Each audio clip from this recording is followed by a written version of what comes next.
Pagdating namin sa Quiapo ay dali-dali kaming nagtungo sa tabi ng simbahan na kinaugalian ng paroonan ng nakararami tuwing matatapos ang misa. Ako'y nagmasig sa kapaligiran at nakikipag-usap sa mga namamalaging tao roon. Kami rin ay naghintay kung sakaling may mapunang kahina-hinalang pangyayari o kilos. Kanina, bago kami tumulak, ay napag-usapan sa pagpupulong na kinakailangan naming magmasid. At sakaling may mapuna kaming kahina-hinala, ito'y aming kukomprontahin at haharapin. Tinignan ko ang orasan at nakita kong 2:30 lampas na. 2:34 na ng hapon. Ginoong Jose!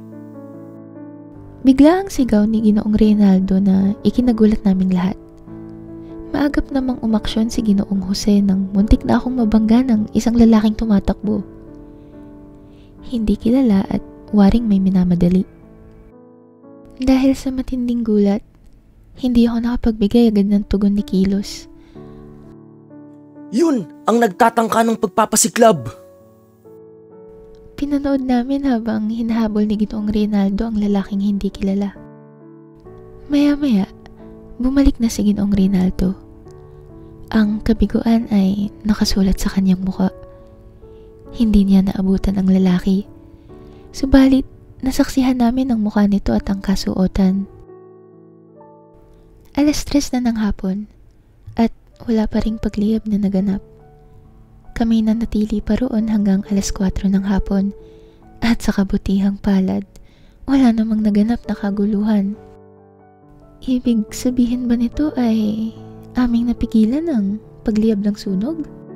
Ibig sabihin ay tunay nga ang mga nabasa ni Ellie. At maaari ba naming mapigilan ang mga pangyayaring darating pa? Nang aming matiyak na wala nang anumang kasindak-sindak na mangyayari, kami nagpasya ng magtuloy-tuloy at bumalik sa pagpupulong. Ngunit sa aking palagay, hindi ko na kayang dumalo pa sa pagpupulong sa gabi. Kaya't minabuti ko na lamang na magtungo na sa aking tahanan. Nais ko sanang magpahinga at magmuni-muni upang pagnilayan ang mga nalaman mula kay Ellie. Bagamat sadyang kahanga-hanga at tila hindi ka panipaniwala, ay bakas pa rin sa akin ng matinding pagkamangha. Kung gayon, kung aming uulitin pa ito, maaari naming mabago ang darating na kinabukasan at maaari naming mapigilan ng mga masasamang pangyayari. 7:00 na ng gabi nang matapos akong maghapunan. Magsusulat na lamang ako ng kaunti upang magpalipas ng oras at mapawi ang pagkaabala ng aking isipan. Si Ellie kaya? Ano kaya ang ginagawa niya sa oras na ito? Kung gayon, 7:00 na ng umaga sa kanyang panahon. Siya kaya ay gumising na? Sa aking palagay, oo. Sapagkat may kabuhayan siya at kinakailangan magulat ng kanyang mga gawain. Habang ako'y nagsusulat, hindi ko maiwasan ng mag-isip kay Ellie. Naiisip kaya niya ako? Gaya ng aking pag-iisip sa kanya?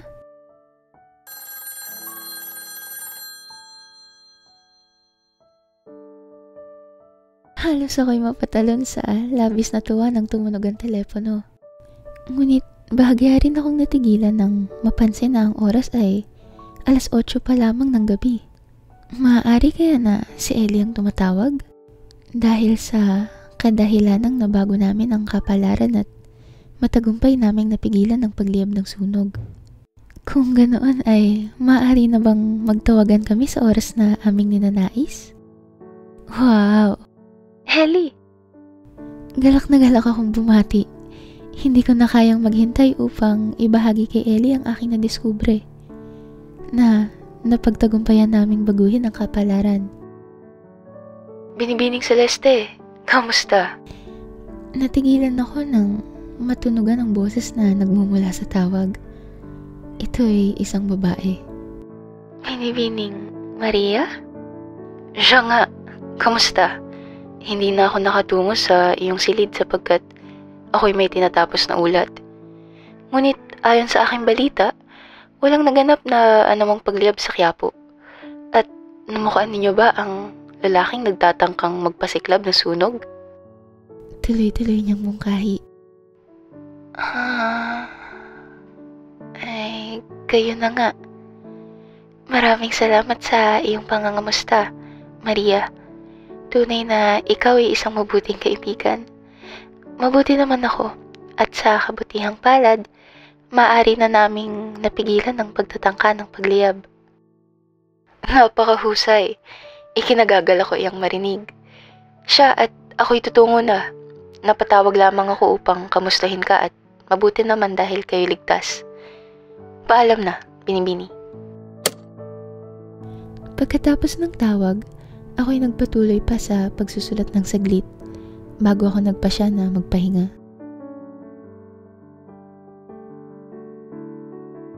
Gaya ng nakagawian, feeling ko, sobrang haba na naman ng araw dahil sa paghihintay ko sa tawag.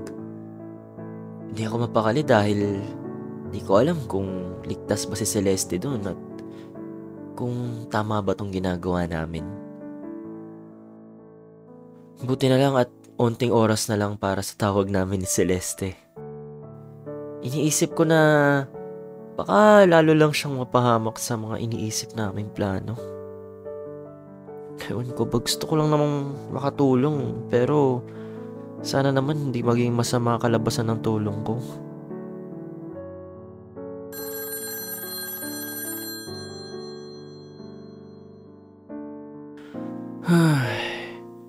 Nakahinga ako ng maluwag nang tumunog yung rotary. Okay, safe siya. Nasa unit siya ngayon. Hello, Ellie? Hello, Celeste. Ellie, walang pagliyab ng sunog na naganap. Mabuti kung ganun. Ayos at napigilan natin. Buti naman ligtas siya. Buti naman at walang sunog na naganap. Nagtagumpay tayo. Sa datos mo riyan ay nakasaad ba kung atin itong napigilan? Saglit lang at aking itong titignan. Nag-type ako sa laptop at hindi ako makapaniwala na nawala sa listahan ng sunog yung sunog na dapat magaganap sa Quiapo. Legit nga siya. Napakagaling, Celeste. Nang tinignan ko rito sa lumang ulat naglaho na ang impormasyon tungkol sa sunog na dapat magaganap sa Quiapo. Kung ganun, kaya naming mapigilan pa yung mga susunod na mangyayari. Di kaya rin namin mapigilan yung sunog nitong building. Maraming salamat, Ellie. Maraming buhay kang iniligtas. Parang may kumirot sa puso ko. Ang sarap isipin na nakatulong ako sa kanila kahit sa napakasimpleng paraan lang. Oh, paano nangyari ang kanina? Nakita ba ninyong nagtatangka magpasiklab ng sunog? Nasilayan namin ang itsura nito at buti na lamang ay alerto kaming lahat. Napansin ng isa kong kasamahan ng lalaking may kakaibang kilos.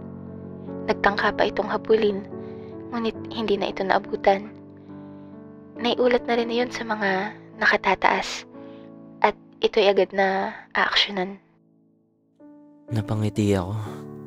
Buti naman kung ganun. Sana mahuli din yun para hindi na maulit pa. Habang nagsiscroll ako may article na kumuha ng attention ko. Halos matumba ako sa inuupuan ko nung mag-scroll pa at makita laman ng article na yun. It's a group picture of people. Siguro from a different year pa. Kita sa picture yung pagkaluma at halatang kuha mula sa napakatagal na panahon pa. Sinuyod ko ang bawat muka at natigilan sa isang muka. Nagpabalik-balik ako ng tingin sa mukha ng babae na yun at sa portrait ng babae na nasa tabi ng rotary phone ko. Celeste.